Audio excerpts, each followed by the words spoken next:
Hello friends, welcome to Salem bites and blogs. இது வரைக்கும் இந்த சேனலை சப்ஸ்கிரைப் பண்ணலைன்னா மறக்காமல் சப்ஸ்கிரைப் பண்ணிவிட்டு அந்த நோட்டிஃபிகேஷன் பெல்லையும் ப்ரெஸ் பண்ணிக்கோங்க. அப்போ தான் நான் போடுற வீடியோ உங்களுக்கு உடனே வரும்.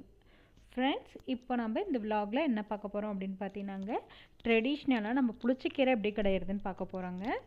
புளிச்சக்கீரை சட்டியில் கடைஞ்சிருப்பேங்க. இப்போ வாங்க நம்ம வீடியோக்குள்ளே போகலாம்.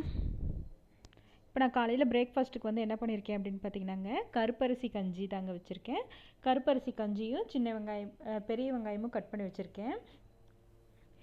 இது கருப்பரிசி நான் என்ன பண்ணியிருக்கேன்னு பார்த்தீங்கன்னா, வெறும் வடை சட்டியில் நல்லா வறுத்துட்டு அதுக்கப்புறம் பொடி பண்ணி வச்சுட்டு சுடு தண்ணியில் நம்ம எப்போ வேணாலும் கஞ்சி வச்சு இது பண்ணிக்கலாம். இது உடம்புக்கு ரொம்ப நல்லதுங்க. கருப்பு கவனி அரிசின்னு சொல்லுவாங்க. இது வெயிட் லாஸ்க்கு ரொம்ப நல்லது.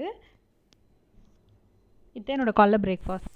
ஹலோ ஃப்ரெண்ட்ஸ், இன்றைக்கி என்ன பார்க்க போகிறோம், என்ன சமையல் அப்படின்னு பார்த்தீங்கன்னாங்க, புளிச்சக்கீரை தான் செய்ய போகிறோம். நான் மாடி தோட்டத்தில் புளிச்சக்கீரை போட்டிருக்கேங்க. எனக்கு இவ்வளோ கிடச்சிருக்கு லீஃபு. இது நான் என்னோடய செடியில் பொறிச்சிட்டு புளிச்சக்கீரை இது பத்தாதுன்னு சொல்லிட்டு கடையில் ஒரு பஞ்சு வாங்கியிருந்தேன். அது கெண்டி புளிச்ச இது எனக்கு இவ்வளோ கிடச்சிருக்கு. இது ரெட் கலரில் இருக்குது. இது ரெண்டும் தான் இப்போ போட்டு நான் இன்றைக்கி கடைய போகிறேன். இன்றைக்கி புளிச்சக்கீரை தாங்க கடைய போகிறோம். இது ரெண்டும் வாஷ் பண்ணிவிட்டு இப்போ நான் வேக போட போகிறேன். என்னோடய செடியில் பார்க்க எனக்கு ரொம்ப கம்மியாக இருந்துச்சு. பொறிக்கவும் எனக்கு இவ்வளோ இருக்குங்க. பரவாயில்ல, இன்னும் கொஞ்சம் கூட நான் விதை ஊனி வச்சுருக்கேன். இப்போ இதை பாயில் பண்ண போட்டுடலாம். புளிச்சக்கீரையை நல்லா அலசி வச்சுட்டேங்க. இப்போ புளிச்சக்கீரை வேகிறதுக்கு தண்ணி வச்சுருக்கேன். கம்மியாக வைங்க, ரொம்ப நிறைய வச்சிங்கன்னா பொங்கி பொங்கி ஊற்றும். அதனால் கம்மியாக வைங்க. இது வெந்து அது போடும் பொழுது தலை சுருங்கிடும். இந்த தண்ணியே போதுங்க. தண்ணி நல்லா கொதிக்கிட்டோம். அதுக்கப்புறம் நம்ம அரைச்சி வச்ச கீரையை போட்டு வேக வச்சுக்கலாம். தண்ணி நல்லா காஞ்சிருச்சு. இப்போ நம்ம கீரையை போட்டு நல்லா குக் பண்ணிக்கலாம்.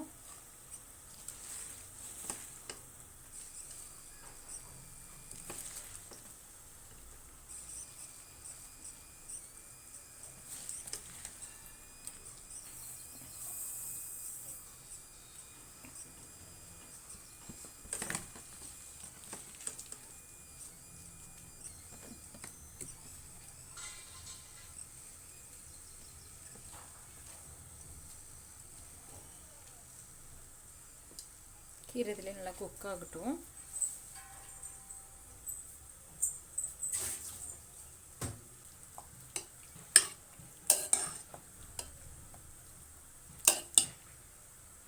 கீரை இதிலே நல்லா குக் ஆகட்டும்.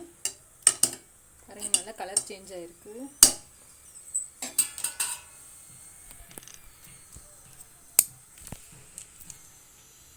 இப்படியே நல்லா குக் ஆகட்டும். தண்ணியில் போடுவோம். நல்லா கீரை கலர் சேஞ்ச் ஆகிடுச்சு. இப்படியே நல்லா குக் ஆகட்டும்.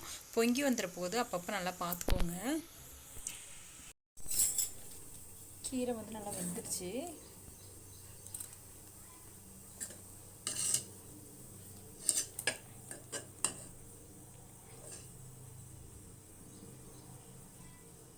பாருங்க, இப்படி பண்ணும்பொழுது நல்லா பேஸ்ட்டாகவே ஆகிடுச்சு. கீரை வெந்துருச்சு. இந்த ஸ்டேஜில் நம்ம அடுப்பை ஆஃப் பண்ணிக்கலாம். இது வடித்து நம்ம கீரை அதுக்கப்புறம் நம்ம தாளிச்சு விட்டு கடைய போகிறோம். நான் காமிக்கிறேன் அப்படின்னு சொல்லிட்டு கடையிறதுக்கு தேவையான இன்க்ரீடியன்ட் என்னென்னு பார்த்துடலாங்க. சின்ன வெங்காயம் 1 கப்பு எடுத்து நல்லா பொடி பொடியாக கட் பண்ணி வச்சுருக்கேன். அதே மாதிரி பெரிய வெங்காயம் 1 கப்பு எடுத்து பொடி பொடியாக கட் பண்ணி வச்சுருக்கேன். தக்காளி 1 தக்காளி பழுத்த தக்காளியை எடுத்து கட் பண்ணி வச்சுருக்கேன். புளி ஒரு சின்ன இது ஒரு 4 கொட்டை இருக்கிற மாதிரி எடுத்துக்குங்கிறேங்க. இந்த அளவுக்கு நான் எடுத்திருக்கேன். அதுக்கப்புறம் தாளிக்கிறதுக்கு வெந்தயம், ஜீரகம், கடுகு எடுத்திருக்கேன். கொஞ்சம் பெருங்காயப்பொடி வாசனைக்கு எடுத்திருக்கேன். வரமிளகாய், கருவேப்பிலை. வரமிளகாய் புளிச்சக்கீரை நல்லா காரமாக இருந்தால் தான் நல்லா இருக்குங்க. ஒரு 5 வரமிளகாய் எடுத்திருக்கேன். 15 எடுத்திருக்கேன். அதுக்கப்புறம் கருவேப்பிலை கொஞ்சம் எடுத்திருக்கேங்க. அப்புறம் ஃபைனலாக கொஞ்சம் கொத்தமல்லி இலை வாசனைக்காக போடலாம். இப்போ வாங்க நம்ம தாளிக்க ஆரம்பிச்சிடலாம். இப்போ புளிச்சக்கீரை நம்ம சட்டியில் தாங்க கடைய போடுறோம். சட்டியில் கடையும் பொழுது நல்லா வாசனையாக நல்லாயிருக்கும். அதே சமயத்தில் பார்த்து கடைங்க. அடிப்பிடிச்சிருச்சுன்னா சட்டியில் செய்யும் பொழுது அந்த ஸ்மெல்லே கும்பல் வாசம் எடுத்துடும். நல்லாவே இருக்காது. பார்த்து பக்கத்துலேயே இருந்து அப்பப்போ நல்லா மிக்ஸ் பண்ணி விட்டுக்கணும். இப்போ நான் ஆயில் ஆட் பண்ணுறேங்க. புளிச்சக்கீரைக்கு கொஞ்சம் ஆயில் நிறைய ஊற்றினா தான் நல்லாயிருக்கும். நான் ஒரு 4 டேபிள் ஸ்பூன் பக்கமாக ஊற்றிருக்கேன்.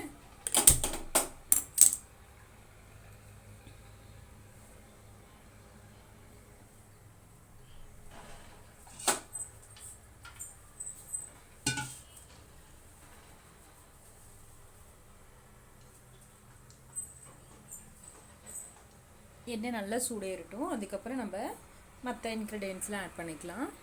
இப்போ வந்து நல்லா ஆயில் சூடாயிருச்சு. இதில் நம்ம வந்து கடுகு, வெந்தயம், ஜீரகம் 3 ஆட் பண்ணிக்கலாம்.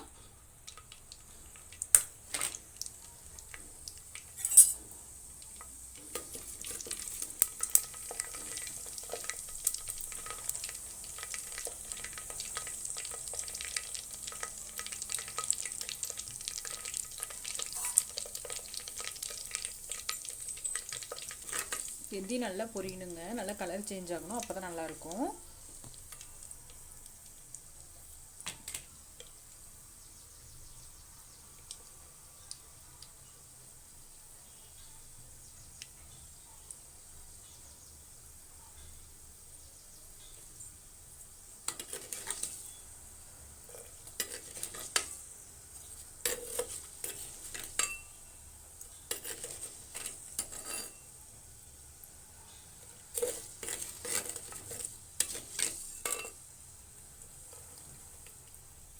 வெந்தயம் லைட்டாக செவந்துருச்சுங்க. போதும். இந்த சமயத்தில் நம்ம கொஞ்சம் பெருங்காயம் ஆட் பண்ணிக்கலாம். நல்லா வாசனையாக நல்லாயிருக்கும் புளிச்சக்கீரைக்கு. இதிலே நம்ம மிளகாயும் கருவேப்பிலையும் ஆட் பண்ணிக்கலாம்.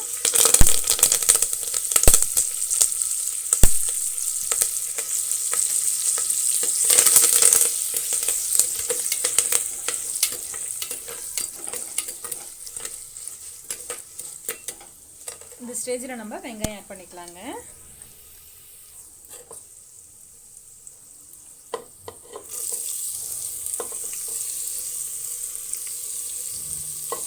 புளிச்சக்கீரைக்கு எப்பயுமே நம்ம வெங்காயம் நிறைய போடணுங்க. அது சின்ன வெங்காயமாக போட்டிங்கன்னா ரொம்ப சூப்பராக இருக்கும்.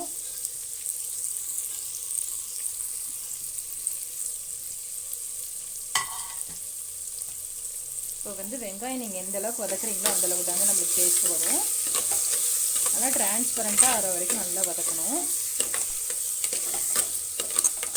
அவசரமாக பண்ணால் வந்து டேஸ்ட்டு கண்டிப்பாக வராதுங்க.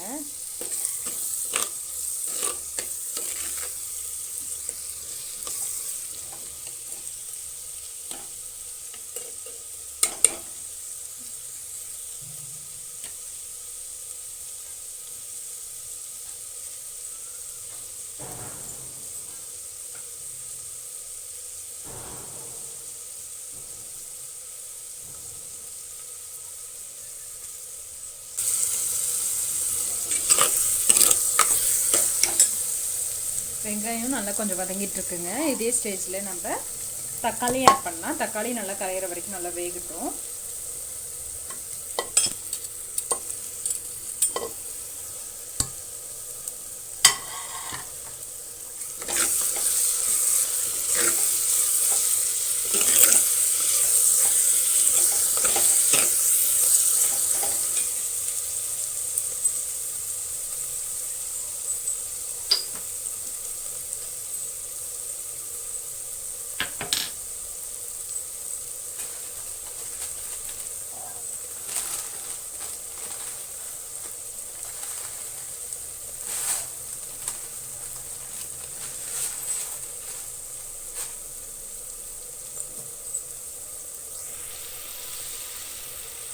நல்லா வதங்கிட்டு இருக்கு. இதிலே நம்ம கொஞ்சம் கல்லுப்பு ஆட் பண்ணிக்கலாம்.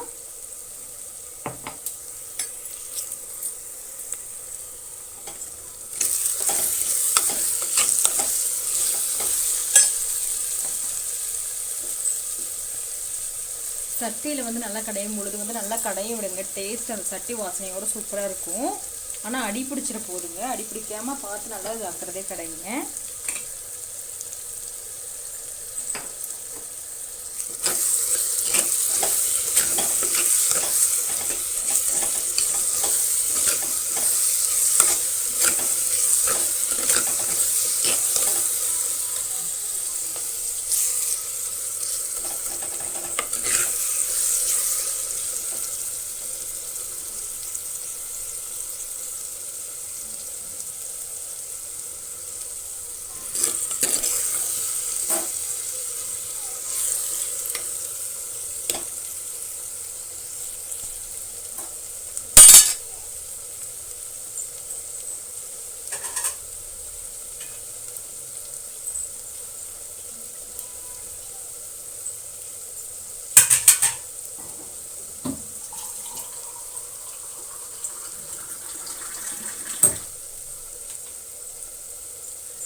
இதிலே நம்ம ஒரு கப்பு இப்போ வாட்டர் ஆட் பண்ணிக்கலாம்.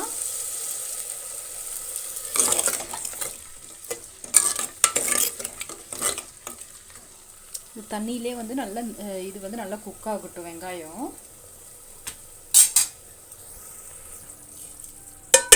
லிட் வச்சு குக் பண்ணிடலாம். ஒரு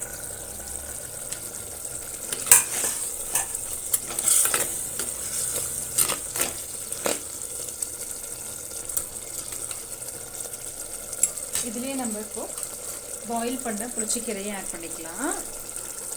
பாருங்கள், நம்ம எவ்வளோ புளிச்சக்கீரை போட்டோம், ஆனால் கடைசியில் சுண்டி இவ்வளோண்டு தாங்க இருக்குது. இதிலே இப்போ நம்ம புளியை ஆட் பண்ணிடுறேன்.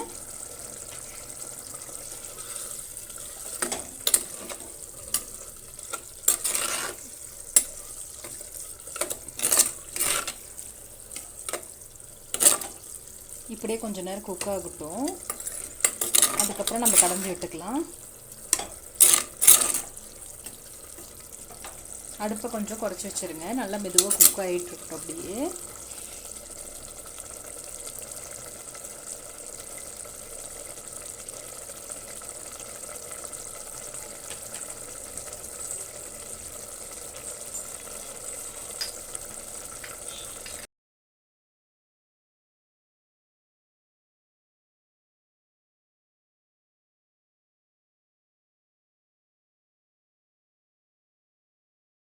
நல்லா குக் ஆகிடுச்சிங்க. கீரையும் போட்டு ஒரு 5 நிமிஷம் நல்லா குக் பண்ணியாச்சு. ஆனியனும் நல்லா சாஃப்டாக குக் ஆகிடுச்சு. நம்ம இந்த ஸ்டேஜில் நம்ம கடைஞ்சி எடுத்துக்கலாம். கடைஞ்சிட்டு நான் உங்களுக்கு காமிக்கிறேன். புளிச்சக்கீரை நல்லா நெகன்னு சூப்பராக கடைஞ்சிச்சிங்க. இது வந்து சாப்பாடோடு சாப்பிட்டா சூப்பராக இருக்குங்க. ட்ரை பண்ணி பாருங்கள். இது வந்து ஒரு ட்ரெடிஷ்னல் டிஷ்ஷு. நல்லா வெந்தயம் தூக்கலாக போட்டு கடையும் பொழுது சூப்பராக இருக்கும். ட்ரை பண்ணி பாருங்கள். ட்ரை பண்ணி பார்த்துட்டு எனக்கு எப்படி இருக்குன்னு சொல்லுங்கள். நான் இப்போ சாப்பிட போகிறேன். புளிச்சக்கீரை ரெடி ஆகிடுச்சிங்க. இப்போ சாப்பிட போகிறோம். ரைஸு, புளிச்சக்கீரை, நெய் விட்டு சாப்பிட போகிறாங்க. நெய்க்கு பதிலாக வந்து நீங்கள் நல்லெண்ணெய் விட்டு சாப்பிடும்பொழுது ரொம்ப டேஸ்ட்டு சூப்பராக இருக்குங்க. இது ட்ரை பண்ணி பாருங்கள். ரொம்ப எம்மையான ரெசிபி. ட்ரெடிஷ்னல் மெத்தடில் சட்டியில் கடைஞ்சிருக்குங்க. ஃப்ரெண்ட்ஸ், இன்றைக்கி இந்த விலாகில் என்ன பார்த்தோன்னு பார்த்தீங்கன்னா, புளிச்சக்கீரை எப்படி வந்து ட்ரெடிஷ்னலாக பாரம்பரியமாக எப்படி கடைவாங்களோ அது மாதிரி கடைஞ்சிருக்கோங்க. ஃப்ரெண்ட்ஸ், இது உங்களுக்கு ரொம்ப பிடிச்சிருக்குன்னு நினைக்கிறேன். இதே மாதிரியே கடைங்க. ரொம்ப சூப்பராக இருக்கும். ட்ரை பண்ணி பார்த்துட்டு எனக்கு எப்படி இருக்குன்னு சொல்லிட்டு கமெண்ட் பாக்ஸில் சொல்லுங்கள். வந்து சட்டியில் கடையும் போது சட்டியில் நீங்கள் என்ன குழம்பு வச்சிங்கனாலும் பார்த்து அடிப்பிடிக்காமல் பார்த்து இது பண்ணுங்கள். இல்லைன்னா வந்து இந்த குழம்பே ஸ்பாயில் பண்ணிடும். இந்த விலாகில் பார்த்து உங்களுக்கு ரொம்ப பிடிச்சிருக்குன்னு நினைக்கிறேன். அடுத்து ஒரு இன்ட்ரெஸ்டிங் விலாகில் பார்க்கலாம். தேங்க்யூ.